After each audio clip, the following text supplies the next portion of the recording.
Zdravo. Zdravo. Imam par vprašanj. Kaj nesete na WC? Sebe. Telefon. Še kaj? Zobne ščetke.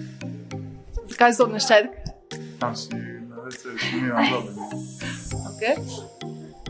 Križanke, pa sudoku. Sudoku.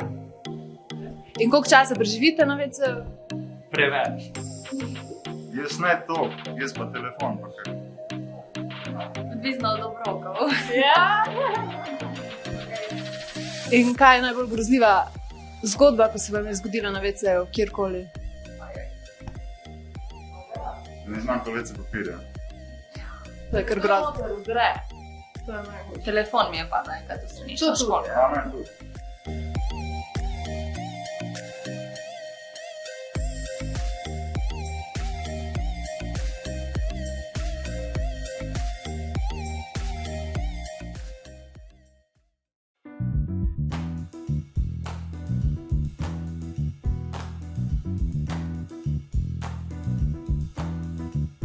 Kdaj ste začeli z ustvarjanjem in kdo je bil pobudnik? Z ustvarjanjem, ja, mislim, je težko reči. Osnova Koromača je nastala 2009, zdaj je že 12 let od tega. Začeli smo igrati jaz, potem naš bobnar, eden izmed dveh bobnarjev, Urban Kušar in basist Matjaž Bajc. Takrat smo igrali pač tipičen punk, recimo, tako nekako smo se lovili med nekim metalom in punkom. Potem pa po tipo 5-6 letih smo se prijavili na klubski maraton od Radia Študenta in smo rekli, pa zakaj ne bi malo povečali zasedbe, Klapa je šla malo že bolj v jazz, poslušati tako muziko, igrati tako muziko, tako da pol smo dobili še 3 nove ljudi, še enega bobnarja, kitarista in saksofonista seveda in od takrat naprej je ta sekstet ostal. Razen za potem obletnico 10, zato ker imamo radio obletnice, smo se odločili, da bomo dodali za 10. obletnico še 3 ljudi, ne 4, ima 3. Potem smo posneli svojo drugo plato takrat v živo na festivalu Jazz Cerkno. Predstavili smo plato, imeli še en špil in potem je prišla korona.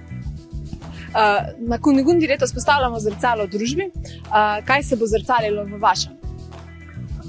Francesco. Nisem razumel niti vprašanje, zaprostite. Ma ne, mogoče se zrcali to, da je v današnji družbi full kaosa in pač naša muzika je kaotična muzika. Tako da, in tudi recimo mi prihajamo vsi, imamo naš štab v Vrtojbi, kjer imamo glasbeno vasico in igra več bendov in recimo tudi Nesesari Kakalulu, ki je bend, ki je igral afro glasbo, je šel v zadnjo plato full neko kaotično glasbo in vedno pravijo pač, da kako bi lahko igrali drugačno glasbo kot tako, pač v takšnih časih, kakršni so pač naši.